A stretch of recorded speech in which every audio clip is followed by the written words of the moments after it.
Davanagere by election ಬಗ್ಗೆ ಮಾಜಿ ಸಂಸದ ಜಿಎಂ ಸಿದ್ದೇಶ್ವರ್ ಕೂಡ ಮಾತನಾಡಿದ್ದಾರೆ. ಅಲ್ಪಸಂಖ್ಯಾತರಿಗೆ ಈ ಬಾರಿ ಕಾಂಗ್ರೆಸ್ ಅನ್ಯಾಯ ಮಾಡಿದೆ, ಹೀಗಾಗಿ ಆ ಸಮುದಾಯದ ಮತಗಳು ಕೂಡ ಬಿಜೆಪಿ ಪರವಾಗಿ ಬೀಳೋ ಸಾಧ್ಯತೆ ಇದೆ. ಕೇವಲ ದಾವಣಗೆರೆ ಮಾತ್ರವಲ್ಲ, ಎರಡೂ ಕ್ಷೇತ್ರ ಬಾಗಲಕೋಟೆ ಹಾಗೆ ದಾವಣಗೆರೆ ಎರಡೂ ಕ್ಷೇತ್ರದಲ್ಲೂ ಈ ಬಾರಿ ಬಿಜೆಪಿಗೆ ಗೆಲುವಾಗೋದು ನಿಶ್ಚಿತ. ಕಳೆದ ಬಾರಿಯ ಚುನಾವಣೆಗಳೇ ಬೇರೆ, ಈ ಬಾರಿಯ ಚುನಾವಣೆಯೇ ಬೇರೆ. ಎರಡೂ ಕ್ಷೇತ್ರಗಳಲ್ಲಿ ಗೆಲುವು ನಿಶ್ಚಿತ ಅಂತ ಜಿಎಂ ಸಿದ್ದೇಶ್ವರ್ ಪ್ರತಿಕ್ರಿಯೆ ನೀಡಿದ್ದಾರೆ.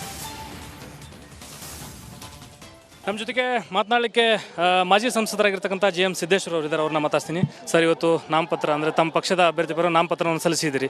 ಯಾವ ರೀತಿ ಇದೆ ಸರ್ ವಾತಾವರಣ? ಚೆನ್ನಾಗಿದೆ ವಾತಾವರಣ, ನೀವೇ ನೋಡಿದ್ದೀರಾ.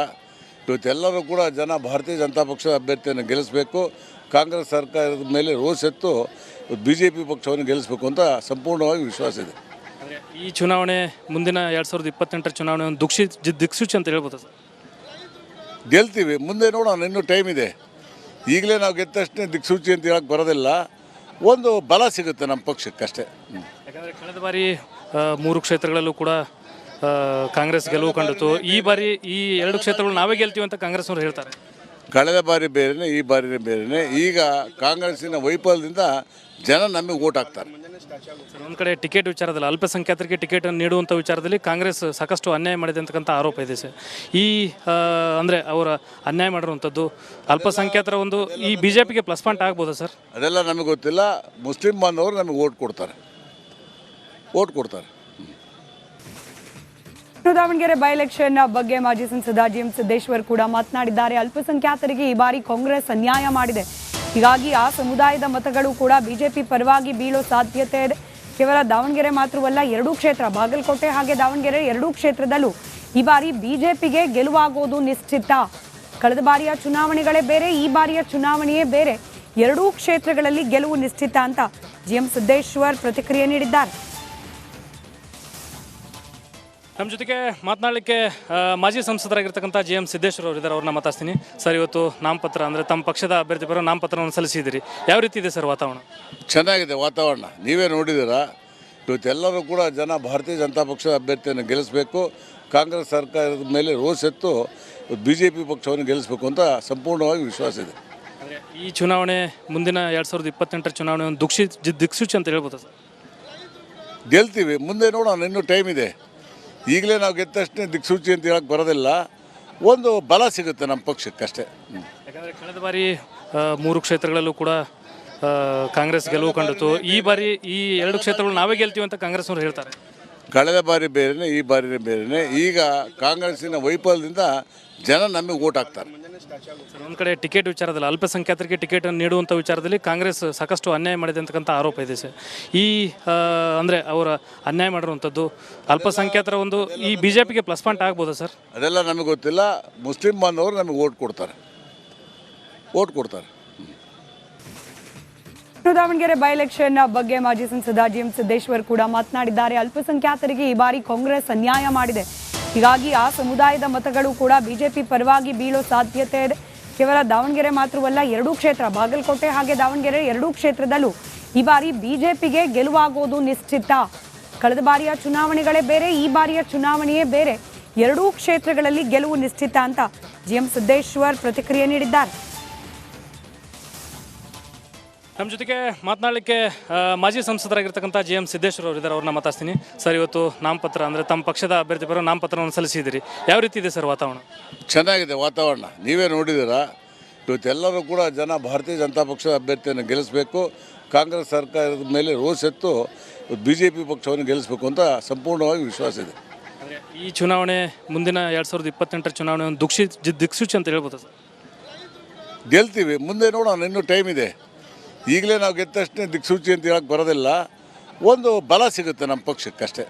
ಯಾಕಂದರೆ ಕಳೆದ ಬಾರಿ 3 ಕ್ಷೇತ್ರಗಳಲ್ಲೂ ಕೂಡ ಕಾಂಗ್ರೆಸ್ ಗೆಲುವು ಕಂಡಿತು. ಈ ಬಾರಿ ಈ 2 ಕ್ಷೇತ್ರಗಳು ನಾವೇ ಗೆಲ್ತೀವಿ ಅಂತ ಕಾಂಗ್ರೆಸ್ನವರು ಹೇಳ್ತಾರೆ.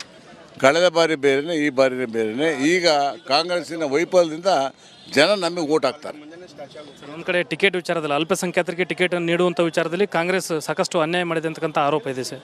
ಈ ಅಂದರೆ ಅವರ ಅನ್ಯಾಯ ಮಾಡಿರುವಂಥದ್ದು ಅಲ್ಪಸಂಖ್ಯಾತರ ಒಂದು ಈ BJPಗೆ ಪ್ಲಸ್ ಪಾಯಿಂಟ್ ಆಗ್ಬೋದಾ ಸರ್? ಅದೆಲ್ಲ ನಮಗೆ ಗೊತ್ತಿಲ್ಲ. ಮುಸ್ಲಿಂ ಬಾಂಧವರು ನಮಗೆ ಓಟ್ ಕೊಡ್ತಾರೆ.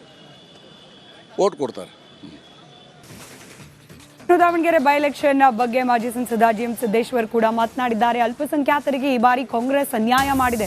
ಹೀಗಾಗಿ ಆ ಸಮುದಾಯದ ಮತಗಳು ಕೂಡ ಬಿಜೆಪಿ ಪರವಾಗಿ ಬೀಳೋ ಸಾಧ್ಯತೆ ಇದೆ. ಕೇವಲ ದಾವಣಗೆರೆ ಮಾತ್ರವಲ್ಲ, ಎರಡೂ ಕ್ಷೇತ್ರ ಬಾಗಲಕೋಟೆ ಹಾಗೆ ದಾವಣಗೆರೆ ಎರಡೂ ಕ್ಷೇತ್ರದಲ್ಲೂ ಈ ಬಾರಿ ಬಿಜೆಪಿಗೆ ಗೆಲುವಾಗೋದು ನಿಶ್ಚಿತ. ಕಳೆದ ಬಾರಿಯ ಚುನಾವಣೆಗಳೇ ಬೇರೆ, ಈ ಬಾರಿಯ ಚುನಾವಣೆಯೇ ಬೇರೆ. ಎರಡೂ ಕ್ಷೇತ್ರಗಳಲ್ಲಿ ಗೆಲುವು ನಿಶ್ಚಿತ ಅಂತ ಜಿಎಂ ಸಿದ್ದೇಶ್ವರ್ ಪ್ರತಿಕ್ರಿಯೆ ನೀಡಿದ್ದಾರೆ. ನಮ್ಮ ಜೊತೆಗೆ ಮಾತನಾಡಲಿಕ್ಕೆ ಮಾಜಿ ಸಂಸದರಾಗಿರ್ತಕ್ಕಂಥ ಜಿಎಂ ಸಿದ್ದೇಶ್ವರ್ ಅವರು ಇದ್ದಾರೆ. ಅವ್ರನ್ನ ಮಾತಾಡ್ತೀನಿ. ಸರ್, ಇವತ್ತು ನಾಮಪತ್ರ ಅಂದರೆ ತಮ್ಮ ಪಕ್ಷದ ಅಭ್ಯರ್ಥಿ ಬರೋ ನಾಮಪತ್ರವನ್ನು ಸಲ್ಲಿಸಿದ್ದೀರಿ. ಯಾವ ರೀತಿ ಇದೆ ಸರ್ ವಾತಾವರಣ? ಚೆನ್ನಾಗಿದೆ ವಾತಾವರಣ, ನೀವೇ ನೋಡಿದ್ದೀರಾ. ಇವತ್ತೆಲ್ಲರೂ ಕೂಡ ಜನ ಭಾರತೀಯ ಜನತಾ ಪಕ್ಷದ ಅಭ್ಯರ್ಥಿಯನ್ನು ಗೆಲ್ಲಿಸಬೇಕು, ಕಾಂಗ್ರೆಸ್ ಸರ್ಕಾರದ ಮೇಲೆ ರೋಸ್ ಎತ್ತು BJP ಪಕ್ಷವನ್ನು ಗೆಲ್ಲಿಸಬೇಕು ಅಂತ ಸಂಪೂರ್ಣವಾಗಿ ವಿಶ್ವಾಸ ಇದೆ. ಅಂದರೆ ಈ ಚುನಾವಣೆ ಮುಂದಿನ 2028ರ ಚುನಾವಣೆ ಒಂದು ದಿಕ್ಸೂಚಿ ಅಂತ ಹೇಳ್ಬೋದು ಸರ್?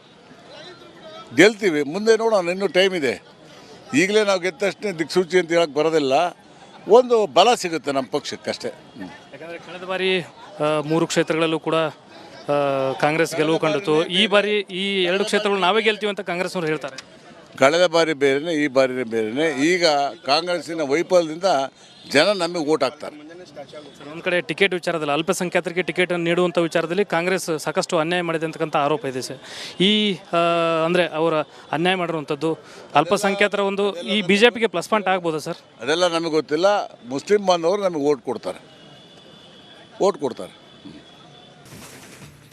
ದಾವಣಗೆರೆ ಬೈ ಎಲೆಕ್ಷನ್ ಬಗ್ಗೆ ಮಾಜಿ ಸಂಸದ ಜಿಎಂ ಸಿದ್ದೇಶ್ವರ್ ಕೂಡ ಮಾತನಾಡಿದ್ದಾರೆ. ಅಲ್ಪಸಂಖ್ಯಾತರಿಗೆ ಈ ಬಾರಿ ಕಾಂಗ್ರೆಸ್ ಅನ್ಯಾಯ ಮಾಡಿದೆ. ಹೀಗಾಗಿ ಆ ಸಮುದಾಯದ ಮತಗಳು ಕೂಡ ಬಿಜೆಪಿ ಪರವಾಗಿ ಬೀಳೋ ಸಾಧ್ಯತೆ ಇದೆ. ಕೇವಲ ದಾವಣಗೆರೆ ಮಾತ್ರವಲ್ಲ, ಎರಡೂ ಕ್ಷೇತ್ರ ಬಾಗಲಕೋಟೆ ಹಾಗೆ ದಾವಣಗೆರೆ ಎರಡೂ ಕ್ಷೇತ್ರದಲ್ಲೂ ಈ ಬಾರಿ ಬಿಜೆಪಿಗೆ ಗೆಲುವಾಗೋದು ನಿಶ್ಚಿತ. ಕಳೆದ ಬಾರಿಯ ಚುನಾವಣೆಗಳೇ ಬೇರೆ, ಈ ಬಾರಿಯ ಚುನಾವಣೆಯೇ ಬೇರೆ. ಎರಡೂ ಕ್ಷೇತ್ರಗಳಲ್ಲಿ ಗೆಲುವು ನಿಶ್ಚಿತ ಅಂತ ಜಿಎಂ ಸಿದ್ದೇಶ್ವರ್ ಪ್ರತಿಕ್ರಿಯೆ ನೀಡಿದ್ದಾರೆ. ನಮ್ಮ ಜೊತೆಗೆ ಮಾತನಾಡಲಿಕ್ಕೆ ಮಾಜಿ ಸಂಸದರಾಗಿರ್ತಕ್ಕಂಥ ಜಿಎಂ ಸಿದ್ದೇಶ್ವರ್ ಅವರು ಇದ್ದಾರೆ. ಅವ್ರನ್ನ ಮಾತಾಡ್ತೀನಿ. ಸರ್, ಇವತ್ತು ನಾಮಪತ್ರ ಅಂದರೆ ತಮ್ಮ ಪಕ್ಷದ ಅಭ್ಯರ್ಥಿ ಬರೋ ನಾಮಪತ್ರವನ್ನು ಸಲ್ಲಿಸಿದ್ದೀರಿ. ಯಾವ ರೀತಿ ಇದೆ ಸರ್ ವಾತಾವರಣ? ಚೆನ್ನಾಗಿದೆ ವಾತಾವರಣ, ನೀವೇ ನೋಡಿದ್ದೀರಾ. ಇವತ್ತೆಲ್ಲರೂ ಕೂಡ ಜನ ಭಾರತೀಯ ಜನತಾ ಪಕ್ಷದ ಅಭ್ಯರ್ಥಿಯನ್ನು ಗೆಲ್ಲಿಸಬೇಕು, ಕಾಂಗ್ರೆಸ್ ಸರ್ಕಾರದ ಮೇಲೆ ರೋಸ್ ಎತ್ತು BJP ಪಕ್ಷವನ್ನು ಗೆಲ್ಲಿಸಬೇಕು ಅಂತ ಸಂಪೂರ್ಣವಾಗಿ ವಿಶ್ವಾಸ ಇದೆ. ಅಂದರೆ ಈ ಚುನಾವಣೆ ಮುಂದಿನ 2028ರ ಚುನಾವಣೆ ಒಂದು ದಿಕ್ಸೂಚಿ ಅಂತ ಹೇಳ್ಬೋದು ಸರ್? ಗೆಲ್ತೀವಿ, ಮುಂದೆ ನೋಡೋಣ, ಇನ್ನೂ ಟೈಮ್ ಇದೆ. ಈಗಲೇ ನಾವು ಗೆದ್ದ ತಕ್ಷಣ ದಿಕ್ಸೂಚಿ ಅಂತ ಹೇಳಕ್ಕೆ ಬರೋದಿಲ್ಲ. ಒಂದು ಬಲ ಸಿಗುತ್ತೆ ನಮ್ಮ ಪಕ್ಷಕ್ಕಷ್ಟೇ. ಯಾಕಂದರೆ ಕಳೆದ ಬಾರಿ 3 ಕ್ಷೇತ್ರಗಳಲ್ಲೂ ಕೂಡ ಕಾಂಗ್ರೆಸ್ ಗೆಲುವು ಕಂಡಿತು. ಈ ಬಾರಿ ಈ 2 ಕ್ಷೇತ್ರಗಳು ನಾವೇ ಗೆಲ್ತೀವಿ ಅಂತ ಕಾಂಗ್ರೆಸ್ನವರು ಹೇಳ್ತಾರೆ. ಕಳೆದ ಬಾರಿ ಬೇರೆಯೇ, ಈ ಬಾರಿನೇ ಬೇರೆಯೇ. ಈಗ ಕಾಂಗ್ರೆಸ್ಸಿನ ವೈಫಲ್ಯದಿಂದ ಜನ ನಮಗೆ ಓಟ್ ಹಾಕ್ತಾರೆ. ಸರ್, ಒಂದು ಕಡೆ ಟಿಕೆಟ್ ವಿಚಾರದಲ್ಲಿ ಅಲ್ಪಸಂಖ್ಯಾತರಿಗೆ ಟಿಕೆಟ್ ನೀಡುವಂಥ ವಿಚಾರದಲ್ಲಿ ಕಾಂಗ್ರೆಸ್ ಸಾಕಷ್ಟು ಅನ್ಯಾಯ ಮಾಡಿದೆ ಅಂತಕ್ಕಂಥ ಆರೋಪ ಇದೆ ಸರ್. ಈ ಅಂದರೆ ಅವರ ಅನ್ಯಾಯ ಮಾಡಿರುವಂಥದ್ದು ಅಲ್ಪಸಂಖ್ಯಾತರ ಒಂದು ಈ BJPಗೆ ಪ್ಲಸ್ ಪಾಯಿಂಟ್ ಆಗ್ಬೋದಾ ಸರ್? ಅದೆಲ್ಲ ನಮಗೆ ಗೊತ್ತಿಲ್ಲ. ಮುಸ್ಲಿಂ ಬಾಂಧವರು ನಮಗೆ ಓಟ್ ಕೊಡ್ತಾರೆ.